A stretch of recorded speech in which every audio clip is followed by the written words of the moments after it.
Hello, my friends. I am Fiona Sitkin, a Ukraine-born producer of Stories of My Life.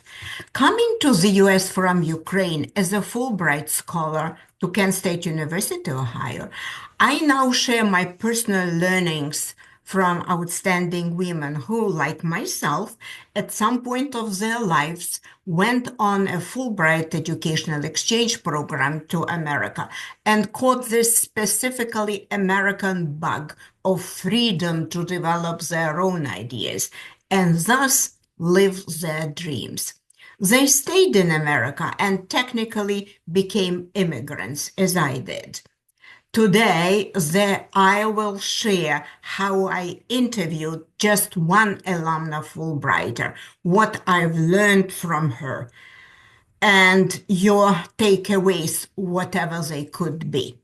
Overall, I researched and interviewed about 100 immigrant women for my book, How They Made It in America, Success Stories and Strategies of Immigrant Women, from Isabella Allende to Ivana Trump to fashion designer Josie Natori, plus more.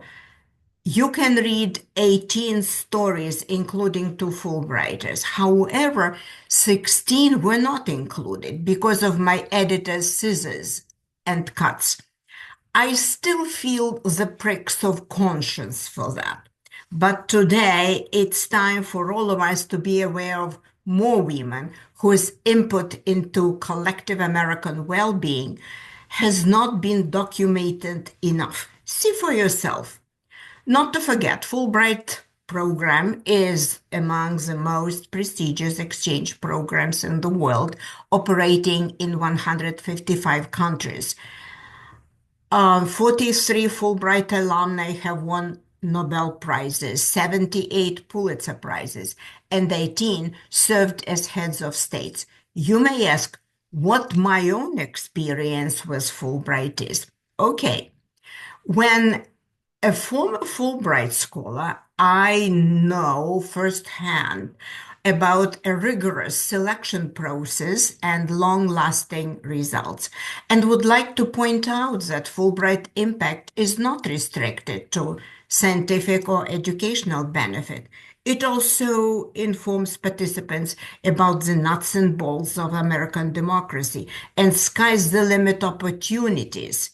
I remember myself in a group of other Fulbrighters having tours to the roots of democracy in Monticello, Virginia, the state of Thomas Jefferson, and then meetings in the White House in Washington, D.C., with the U.S. government officials. The participants from the new to democracy countries, like me from Ukraine, found that tour to be particularly impressive. Why? Because soft influence works better than the tougher ways of invading certain countries in support of their democratic tendencies. The talented individuals across the world should be more attracted to the US more rather than China, and that's how it should stay. Let's talk about the Fulbright lady who is dear to my heart, Dr. Audrey Elizabeth Evans. You'll figure out what exactly former Fulbright fellows bring to the All-American table because Audrey is case in point. Audrey Evans, a British-born American pediatric oncologist, was known as Mother of Neuroblastoma for her enormous contributions to the treatment of this condition. She worked as a head of Children's Hospital in Philadelphia. Her career story is super. However, it's her personal facts that amazed and influenced me most.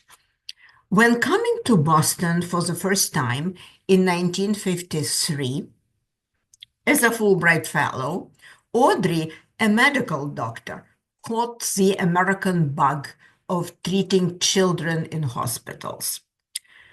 When she discovered there were no pediatric hospitals in England at that time, she returned to America for good and dedicated her life and career to caring for children with cancer. This added meaning to her life, meaning to her dream, and she lived her dream in the United States. Responsible for early clinical trials of leading chemotherapy agents, Audrey developed the so-called Evans strategy system to help design appropriate treatments based on the disease's stage. Communicating with her, I learned that Audrey Evans was a deeply religious woman. She believed that God brought her to this world to care for dying children, and that religion was equally important for them too, adding to their spirit and possible recovery. Fascinated by her personality, I wanted to meet her face to face, and she agreed. On the thumbnail of this video, left to right, you will see Dr. Audrey Elizabeth Evans and me as we were standing on the big balcony of her Philadelphia apartment, overlooking the central square under the mild afternoon sun. We, that is, the two of us and our husbands, had very strong tea with cookies and milk in the best English tradition. Lovely. Just the way I had it in Edinburgh, Scotland, years ago. Lovely. We had a nice heart-to-heart conversation with Audrey answering my numerous questions. It appears that Audrey Evans and her future husband, Giulio D'Angelo, had met as early as 1953 while working at Boston Children's Hospital, and they worked as a medical team ever since. She was the children's doctor and researcher, and he a radiologist. It was only in 2005 that they officially got married at 7 a.m. in the morning with breakfast for friends and colleagues and going back to work 90 minutes later. That was the level of their devotion to work. At the time, they were both 80 years old and knew each other for 50 years. I asked why they delayed getting married for so long, although both were very religious. I got the straight answer, but promised to never publicly talk about it. Okay. I was really touched by seeing the deep mutual caring and love in the ways she was pouring him the tea and he handling her some cookies and such small things, you know. He insisted on holding her hand or elbow, even when she was crossing the threshold from room to the balcony, because at one time, Audrey stumbled on the street. Love was in their eyes. Every moment they looked at each other, the true kindred spirits.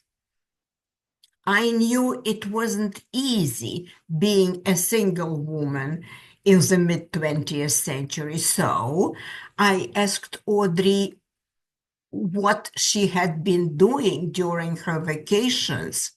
She said simply that she liked her three hobbies. One, scuba diving, and she showed me the pictures. Two, traveling to India, buying beautiful fabrics for designing and sewing beautiful dresses, all by herself, sewing all by herself. That was our common hobby. And she showed me her wardrobe full of exquisite frocks. And hobby number three, you'll never guess, was helping out her old friend on a sheep farm in Scotland to deliver baby lambs during the lambing season. And I saw some super pictures of that, right? Bottom line, I saw with my own eyes Audrey Evans lived a happy, fulfilled life. She literally lived her dream. She brought her 100% to America. Her beautiful mind, creative research, and passionate heart, serving as a role model for her colleagues. And all this happened at the time when not too many women could step up as medical professionals, heading the first children's hospital in Philadelphia, plus founding the world-renowned Children Cancer Research Center. Tough, tough, tough. But a Fulbrighter could do it and did. Driven by compassion, Audrey made it in America. Audrey Evans passed away in 2002, aged 97, and her husband, Giulio D'Angelo, preceded her in death in 2018. They cannot speak for themselves now, but I can, and I do. Rest in peace, my dear friends.